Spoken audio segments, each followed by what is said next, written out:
All right, let's dive into it. We had the news today from the Texas Rangers. This came out a couple days ago, but Adolis Garcia and Jonah Heim were non-tendered, and they are now free agents. Where do you see fits for these two?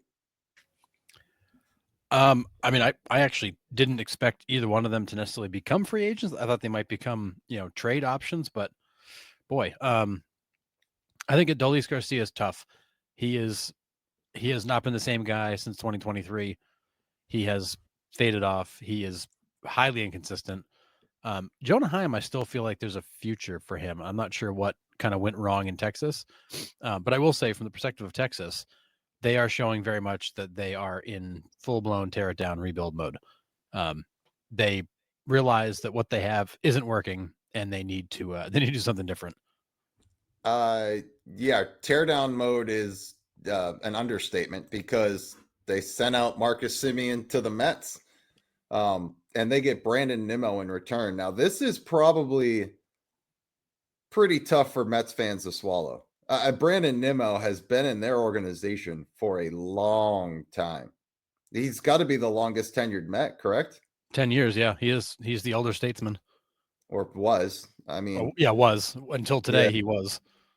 So, does Marcus Semien do anything for the New York Mets here? I don't know that he does.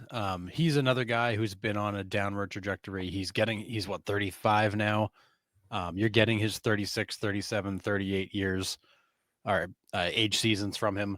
I don't expect you're going to get a lot from Semien. I do think a change of scenery is probably good for him. Texas has just been kind of a mess. So maybe a change of scenery is good for him, but you're looking at a guy who's on the decline, and he's not just going to magically show up next year and be a different guy. I think he is who he is, and he's on the way down. The one thing he does do is show up every day, though. He Like does. Marcus Semien proves that he is an Iron Man, so to speak, right? He's not the Iron Man, but he is one of those guys that will be on the field every single day. He rarely takes days off. I mean, I think he just broke his streak. Was it last year, I think, or the year before? Yeah, I think the year before that he finally missed a few games, but he's highly dependable. Not the same guy he used to be, but again, he was a 3-WAR player this year, hit 230, 15 home runs, 62 RBIs, in 127 games. That's the lowest number of games he's played since 2017. Last year he played 159 and finally snapped a streak, but Yeah. and he's still a good major league player. Won a Gold Glove this year, but he's definitely statistically he's been on the decline for about 4 seasons. You've just watched him steadily fall off. Yeah. So before we move to the Texas Rangers side of this, is Corey Seager on his way out of town? I think what we're seeing here is, Semien was a big investment, big contract, gone. Adolis Garcia was your World Series MVP, gone. Jonah Heim was one of your kind of the future of that organization you're hanging your hat on, gone. I think Seager is probably going to go next. I wouldn't be surprised if they don't shop some other players, because the Rangers' stance, as they said the last couple of days, has been, we feel like time has caught up with us. This team is on the older side. We got ours. Like we hit our window in 2023. Yep. But the fall off is happening. It's happening on all fronts, and it's probably time to start over. Do they hit the Japanese market? I mean, we got 4 or 5 guys being posted, but they tend to be a little bit on the quote unquote older side, right? Because they've played their time in Japan to be eligible to be posted. So they're 26, 27. Are the Rangers looking for that, or are they looking for youth, like significant youth? Well, I mean, when you look at the Texas Rangers, your ace is 37-year-old Jacob deGrom. I think 26 is still, their average age is a little over 30 as a team. I think a guy that's 26 helps their cause. I don't think it's realistic that they're going to go out and find a bunch of guys that are, in Paul Skeen's draft class that are ready to be big time major league contributors, but they can find some guys who are, on the younger side of 30 and trade off some guys that are in the mid to late 30s and try to find a way to balance that out. But I do think from what's coming out of Texas, basically everybody is available, and they are looking to make some moves to get this team younger, move on some of these big contracts, and get some flexibility back. Yeah. Mike says Seager going to end up in LA to play third. I mean, I wouldn't put it past the Dodgers. I wouldn't. But then you have two left-handed hitting third basemen that are, pretty much the same player really at this point. I mean, Seager might be a little bit better overall, but I mean, you got him and Muncy. How do you platoon those guys? I don't know. Yeah, I think that's going to be tough. And don't forget, this is a guy that he does have a limited no trade clause. He can pick 8 teams not to be traded to, and apparently he has. But he's $32.5 million a year. Yeah. And he's a part-time player. I think he's a tough contract to move.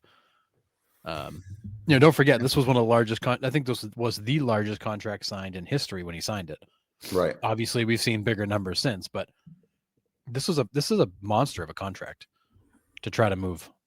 Yeah, I agree. Yeah, Flat Cheese as a Mets fan, I wouldn't have pulled the trigger on this. Yeah, I think it's tough for Mets fans to see Brandon Nimmo go. So Nimmo goes to the Rangers, and we just kind of talked about it. Where do the Rangers stand overall? Like, are they gonna try to compete? Well, I mean, they're obviously gonna try to compete with what they have, but what is their ultimate goal? I think this is a team that's gonna dump off as many of these big contracts as they can, try to get younger, try to improve in other ways, get creative with the roster, probably take a pretty big step back this year. Not that they were great this year, but probably take a step back this year. And then come back, in a couple of years once they've reset this thing. You were planning on building around Wyatt Langford, Evan Carter, Jonah Heim was part of that group, and it's kind of fallen apart. Evan Carter can't get on the field. Wyatt Langford's a monster. Jonah Heim hasn't worked out, and now you're just kind of dumping pieces. So yeah, I think this is a step back for them. Yeah, Josh Young has injury issues too. Like, that's another young one that has a hard time staying on the field. It's like a broken wrist or sprained wrist and oblique. Like, yeah, Rangers are just hurt all the time, and that's their biggest issue. And maybe it is because they're hurt. I mean, they're old. Sorry, and that's why they're getting hurt. But I don't know. It's going to be hard, right? I mean, I think you nailed it though. 2023, they got the World Series. They don't care. The contracts paid for themselves right there. What you spent on Seager and Semien, they got back in 2023. They did. They got what they wanted. They got the World Series. And the funny thing is, there's been some articles circulating lately, and I've seen some stuff on social media where you look at the Rangers' last 9 seasons. The only winning season they've had was the World Series year.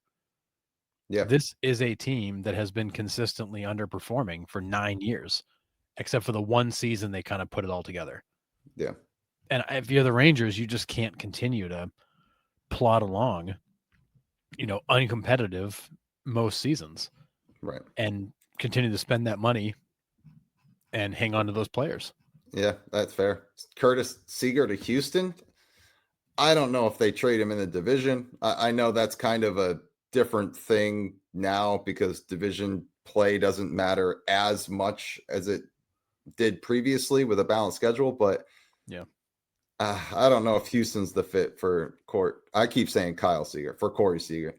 Skip Schumacher has his work cut out for him for sure. He sure does. This is a rebuild, and if I'm Skip Schumacher, I'm hoping I knew that going in because he didn't in Miami. Walked into a full-on rebuild. Mm-hmm. He's walking into another one. And to Houston, though, I don't know where Seager plays in Houston. You got a lot of guys there. You got Pena and Correa, who's back.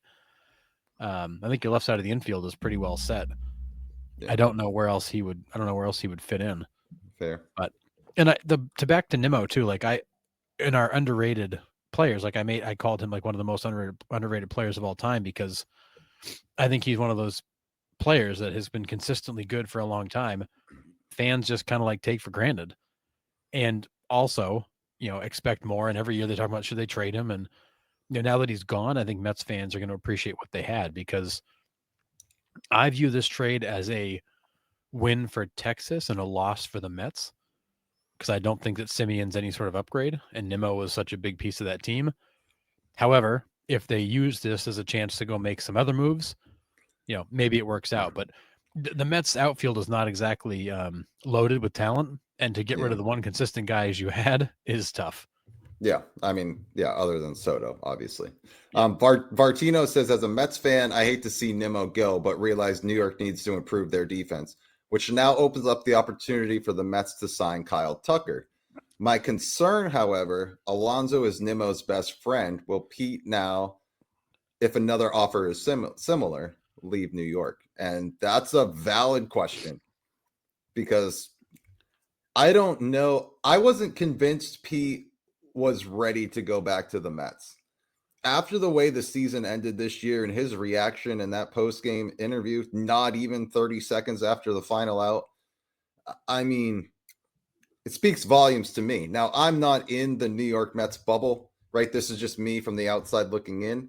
I don't know how Pete Alonso feels, but to me, that looked pretty awful. To just be like, oh yeah, I'm opting out. Yeah, I mean, I think this offseason, Pete is really trying to leave. I still question if he'll actually be able to leave, if there's really the market he hopes there is out there. But I do think that this Mets team spent way too much money to finish where it did. And David Stearns has been tasked with figuring out how to take this team and make it better. This is an interesting move to start it off, but at the same time, it's something.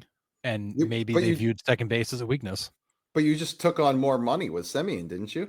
You did. Semien's contract's not small. Yeah. I mean, Marcus Semien's getting paid. Now, we don't have the details about was there any money held back or anything like that, but yeah, it will come out. Yeah. Semien signed a 7-year, $175 million deal. Yeah. He's yours to the 2028 season for about $25 million a year. Yeah. Will says, not sure what either team is doing here. Mets save on years, but spending a few dollars more. And we're with you. I mean, it's kind of an interesting move. Like, it came across my phone this afternoon and I was like, whoa. I was like, what? This is kind of out of left field. I mean, not on the Rangers half, because we knew they're looking to ditch everybody, but surprised the Mets pulled the trigger on this one. This was an interesting one. And like you said, unless there's another move to be had here, but you're not freeing up money if you're taking on the entire Semien contract. And maybe the Rangers are going to eat some of it just to get him out the door. Maybe that's the details we'll hear later, but yeah, maybe. I mean, Semien's $25 million a year ish. He's like 26, and then 20, and then Nimmo is about 20 million per year. So it's, not a big salary change. Yeah. The difference is you are dumping Nimmo. Nimmo's contract runs for longer, so you are going to get out of the contract sooner. But I don't know that Semien. I don't know if this trade necessarily makes your ball club better if you're the Mets. If you're the Rangers, I think it does make your ball club better. For the Mets, I don't know that it does make your team better. Yeah, that's fair. And Curtis says Nimmo is one of the best outfielders the Mets ever had. I agree. And a huge staple of that organization for the last 10, 15 years. I mean, that's going to be a tough one for the Mets to go to get over for sure. Brutal. It's brutal for those kind of long-term Mets fans because Nimmo was a fixture.